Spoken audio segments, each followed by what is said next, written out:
He never got the send-off he deserved, did he, Jack? Do you mind if I call you Jack? Jack it is. It's hardly been used at all, this room. A handful of visitors a couple of weeks. The good room. That room's not for sitting in, my mummy used to say. And those cups aren't for drinking out of, the good china. And my personal favourite, those biscuits aren't for eating. Can you believe that, Jack? Biscuits that aren't for eating. Do you have a special room in the White House? Or special White House biscuits that aren't for eating? Only 10 allowed at his funeral. No wake. I think that's what got me the most, you know. Because that's where you hear the stories. It's how we deal with the trauma of it.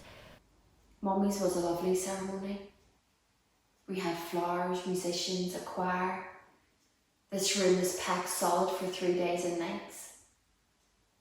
Stories she would never have told me. I think it really helped Daddy. He was still grieving, Jack. Daddy's still trying to get his head around. A death during COVID. Like it if it wasn't hard enough, eh, Jack? Like, where do you start? What questions do you ask? How long is a piece of string? Science, they say. That's what we have to do. Follow the science. Science is about wonderment, awe, the search for eternal answers. Daddy loves science. He taught it his whole life.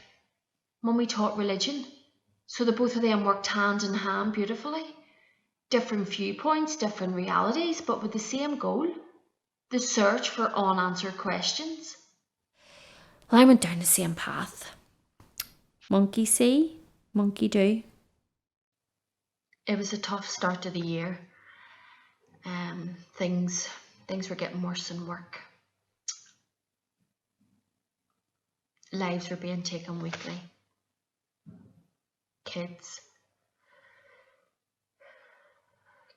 taken.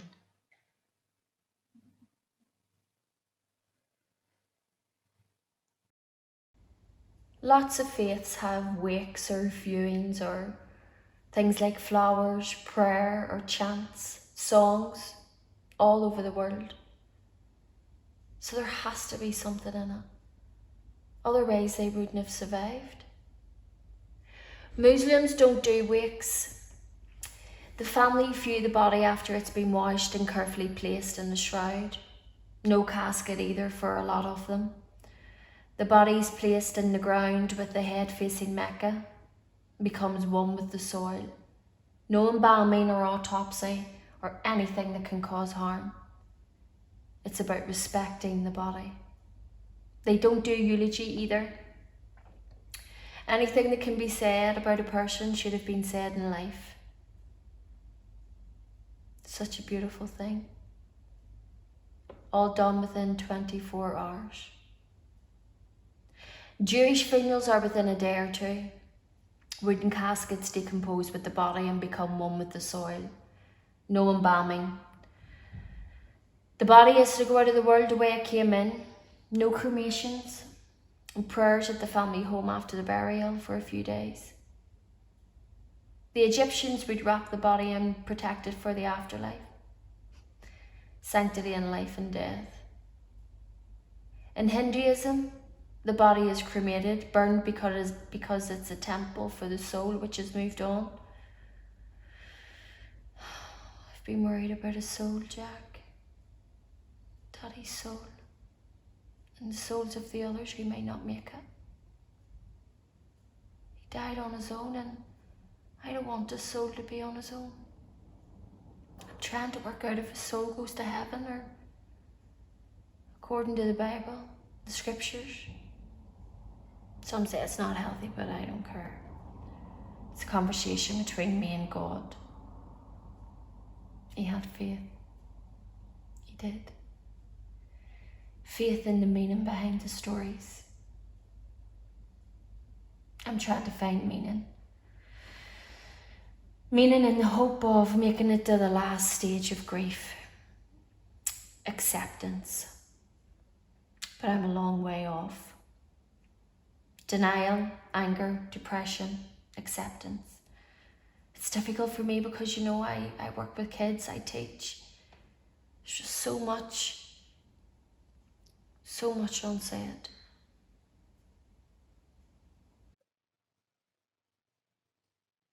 People ask me, am I okay? And I say, yeah, I'm good. Oh, good. Oh, well, that's good. Do you want a wee tablet? Or sure, we half a tablet? Not for me. I can't say because they don't understand. They don't have the knowledge to know, and they're only asking me to make themselves feel better about the situation and their place in it.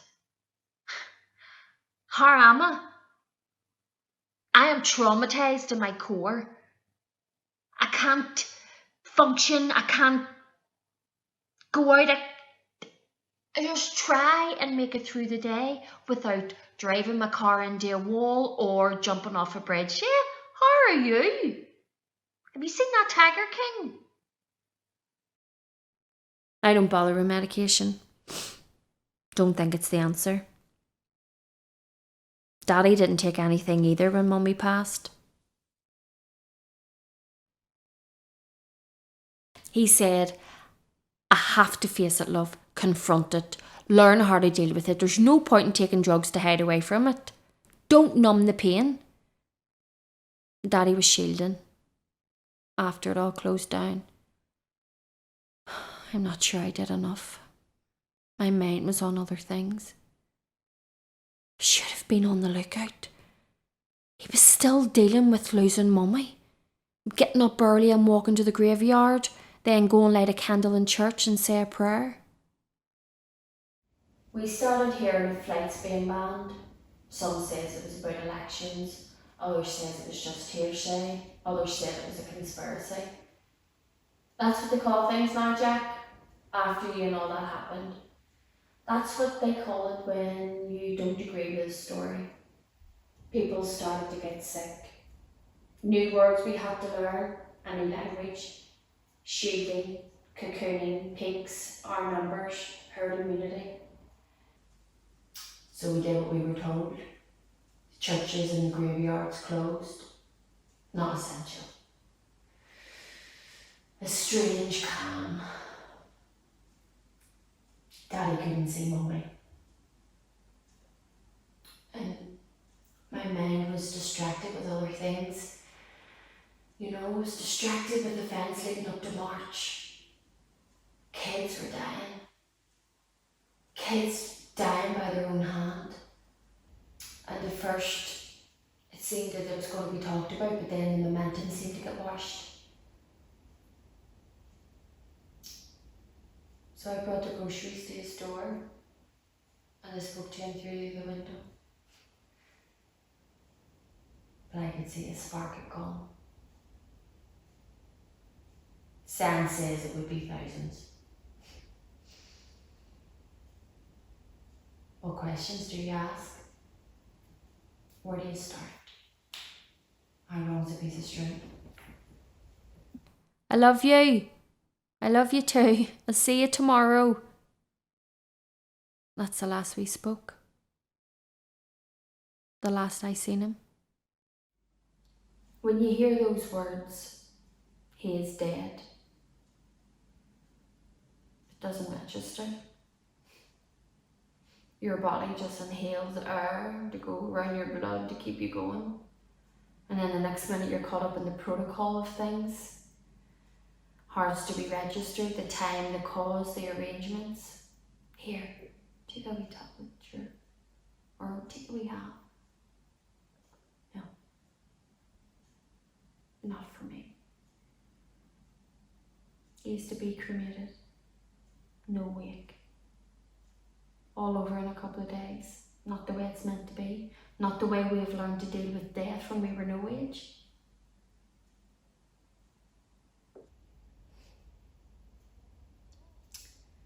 I go out at night, Jack, and I look at the stars. and I find a North Star and I think of him. I talk to him. I can feel him near me, feel his soul, his energy, his wonderment.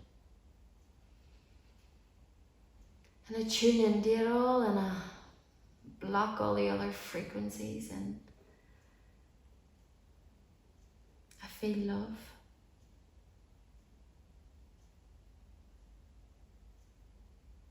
Then a child has died by their own hand, and another. I'm worried for their souls. I'm worried about Daddy's soul. The TV has briefings from all over the world. Different politicians following the science, then following the best scientific advice, then following the best advice at the time. Boris is back. Questions are being asked. But what questions do you ask? I mean, where do you start? How long is a piece of string? I'm good, I say. Good. Oh, well, that's good. But I'm not.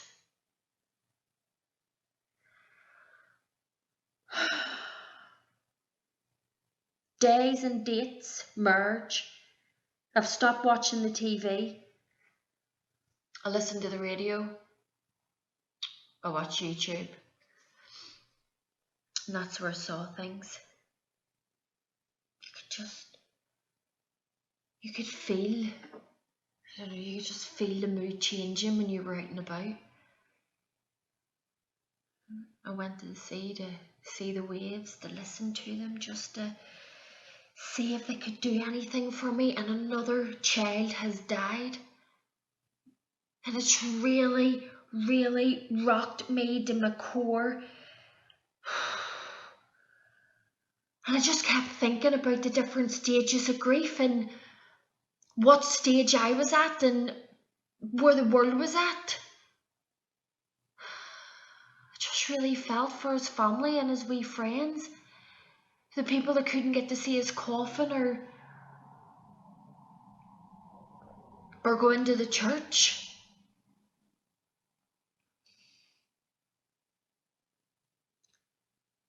His funeral was small, just like Daddy's. I stood out in my balcony and I can see the river lagging. I feel the air.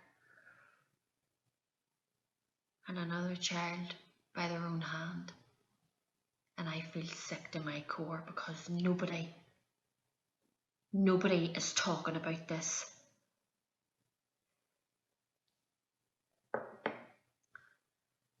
I lie in bed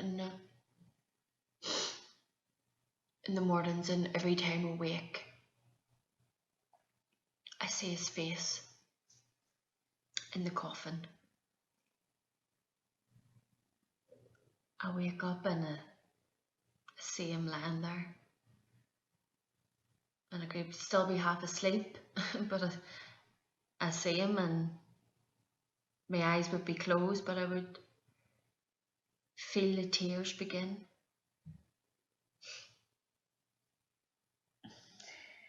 And then my chest gets tight and I bolt upright, gasping for air, and the first thought in my head is, he's gone.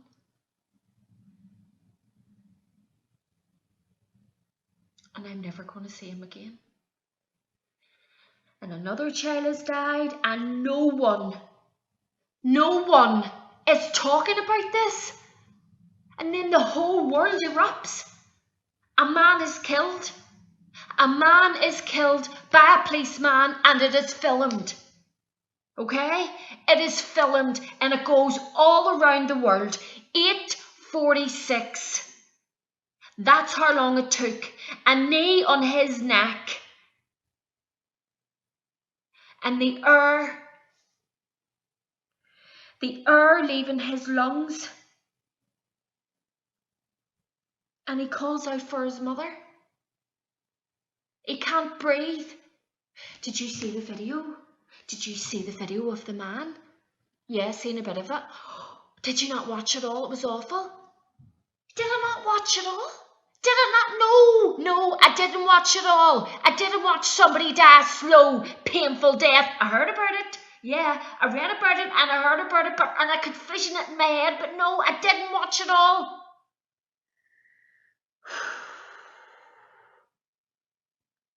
There are protests and nobody knows what to do. Then riots, bottles, bricks, burning cars, looters, emptying shops, and nobody knows what to do. Statues are being pulled down. You know what? I understand the anger. I understand the anger because that's what I want to do. I want to smash things up. I want to burn shops down. I want to rip the place apart. I can't go out onto the balcony. I stand and look at the window out at the river. Another child has died and nobody's talking about it. People are on the streets. America's on fire and it's spreading, and I'm on fire because the grief is spreading through my bones. And a child has gone missing in North Belfast. A child has gone missing and everyone fears, and people are out looking for him and afraid, and they're wanting to help, and they're wanting at the end, not the way that they fear. And they're saying things online. They're saying things about what might have happened. Another child dies. County Down this time, and nobody is talking. Riots in America and in Europe, and everything is going on fire. But people here in Belfast and North Belfast, they are working together to find that boy.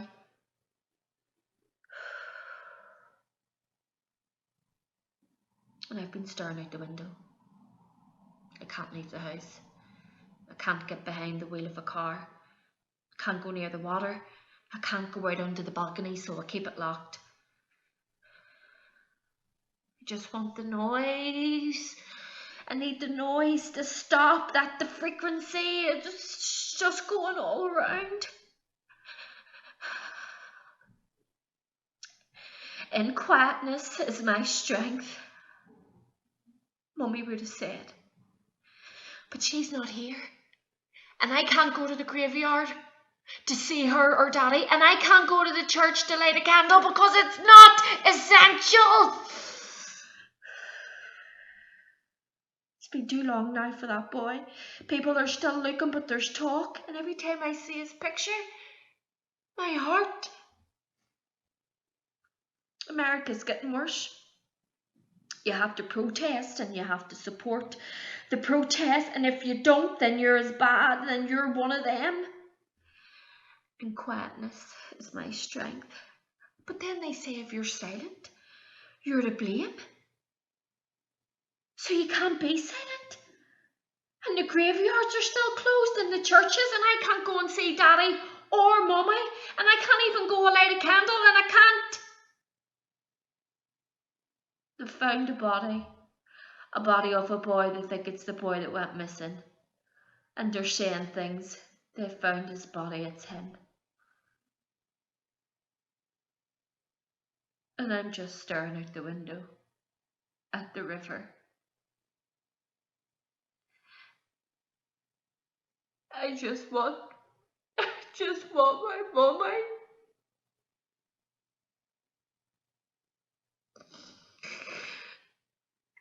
And the statues are coming down and the buildings are on fire. And it's him, the boy that went missing. It's him. And I'm looking at the river. And I broke the key in the lock of the balcony so the door can't open, and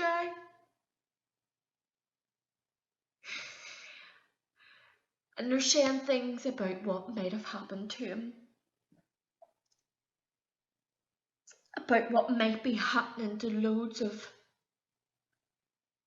kids who are taking their lives in North Belfast, and I can't breathe. I can't breathe.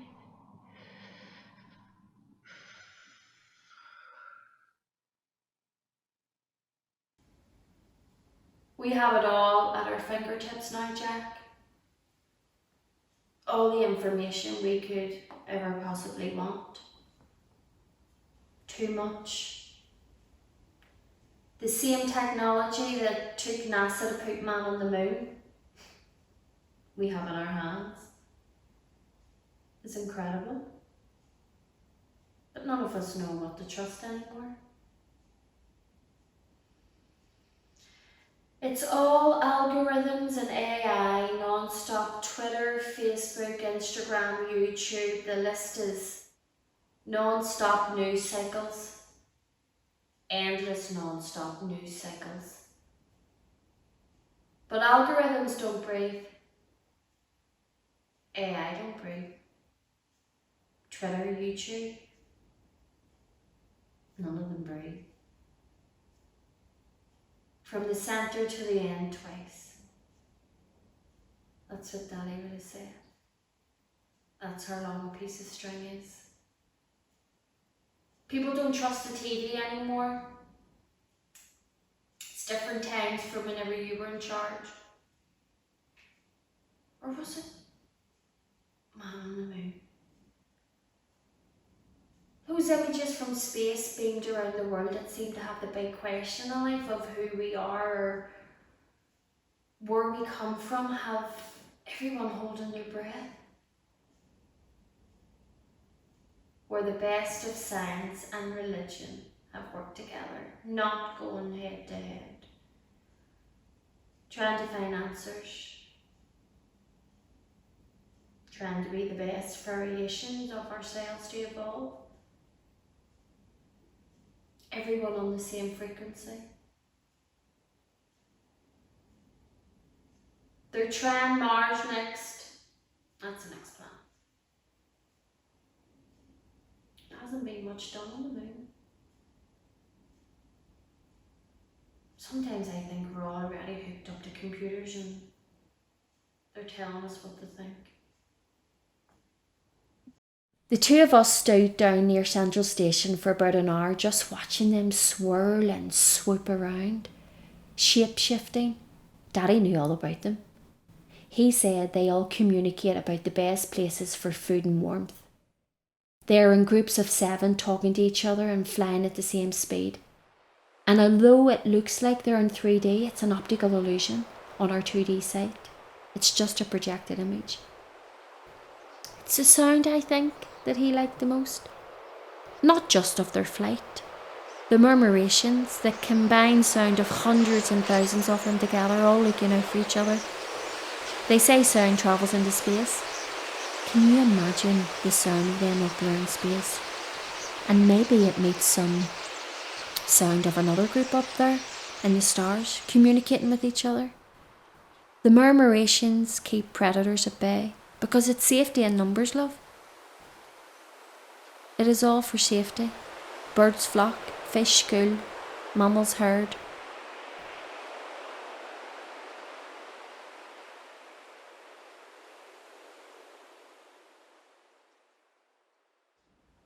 I talk to my shrink online soon.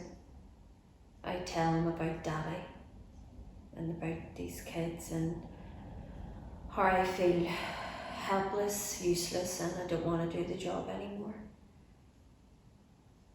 He tells me about the story of Humpty Dumpty, of how he fell and broke. And all the king's horses and all the king's men.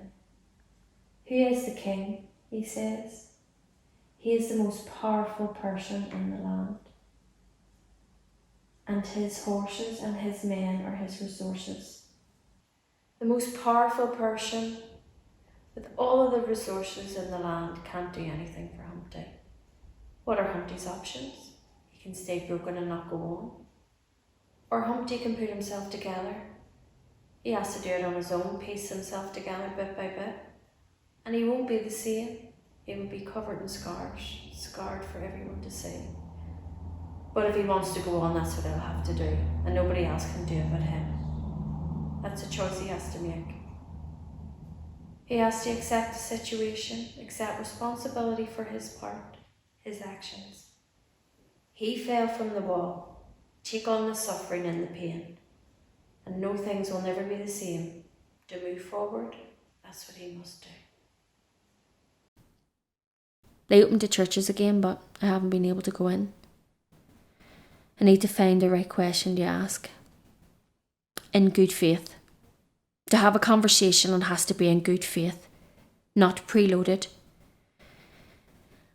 I've been reading books on loss, on grief, books of old for wisdom, knowledge. I know what you're thinking, Jack. Here it comes. Here comes the Jesus smuggling. Well, that's what they call it.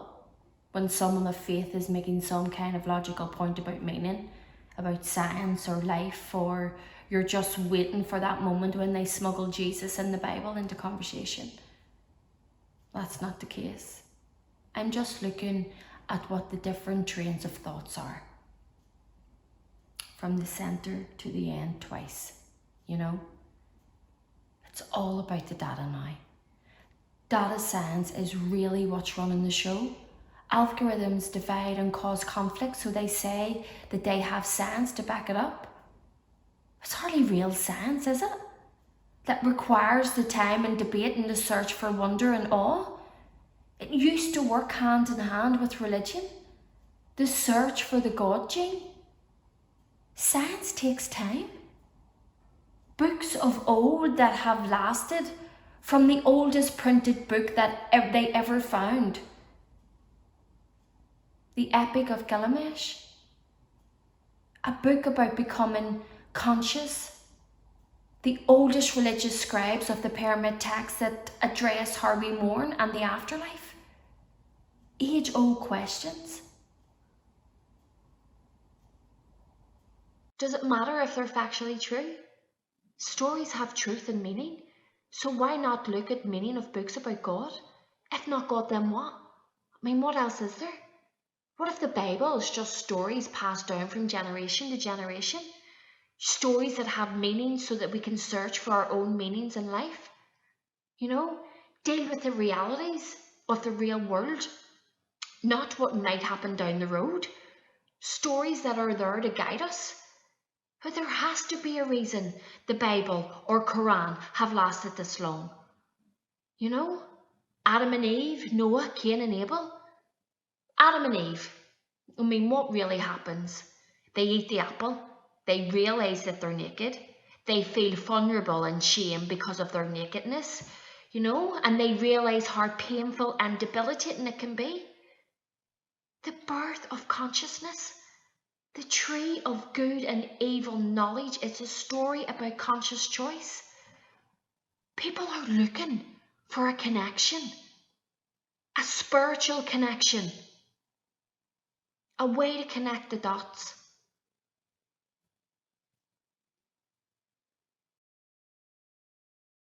Do you believe in God has to be one of the most personal questions you could ever be asked. It is so private. A conversation between you and God is the most private of things because you're naked before Him with nowhere to hide, no one to blame. There is a frequency to loss, to grief, a frequency to shame, a frequency to love.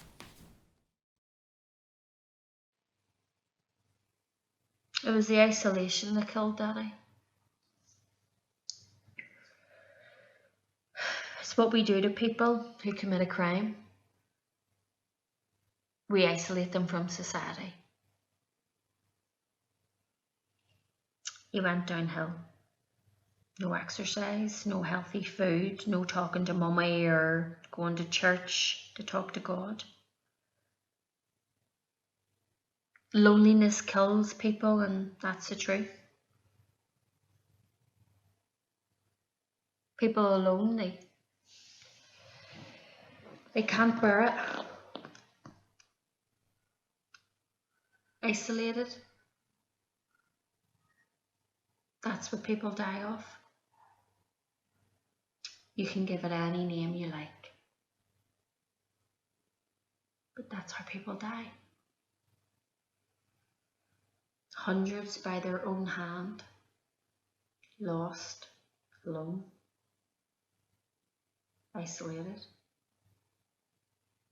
We have to question it. Because no one should die alone.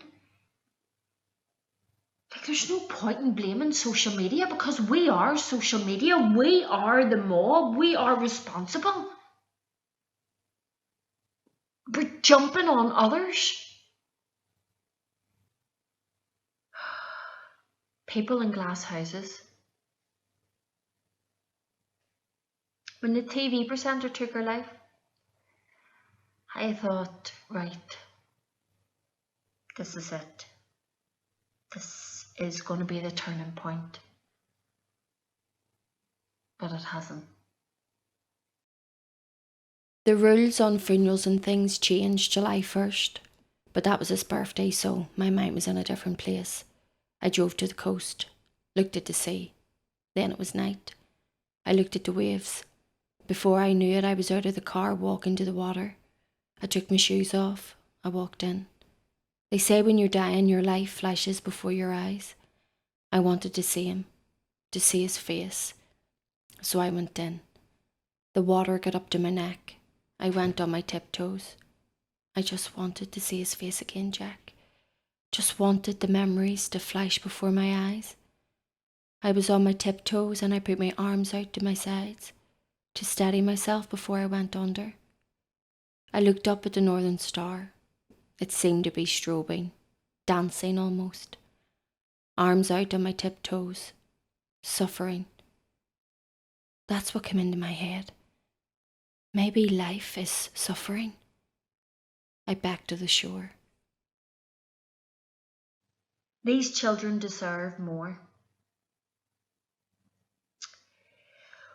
We tell people you need to talk, followed by you're not allowed to say that. We talk of safe spaces for conversation, and some conversations require an unsafe space because it's the only way. It's the only way there will ever be action. Grief doesn't get cancelled. Grief is permanent. To lose a child? Sure, there's no words. I can see parents hollowed in their pain.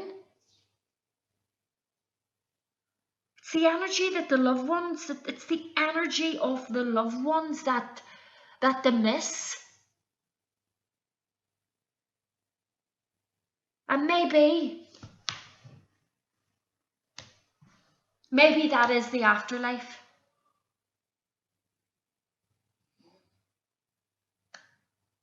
Like what is left here when a person is gone? What they leave behind.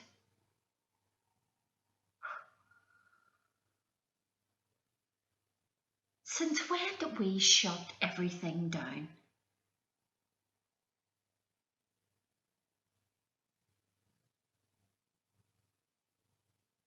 No child should die alone.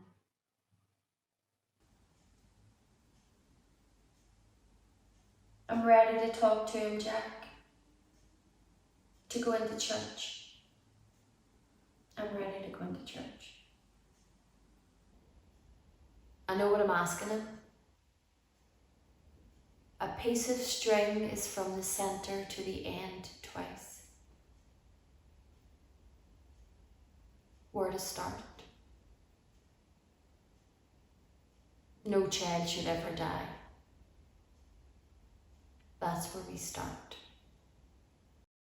We figure out what's causing this and what needs to change, and then everything will fall into place. It has been too many.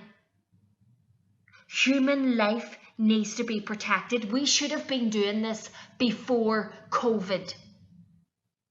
That's how this year began. That wee boy at the start of the year, 11 years of age. 11.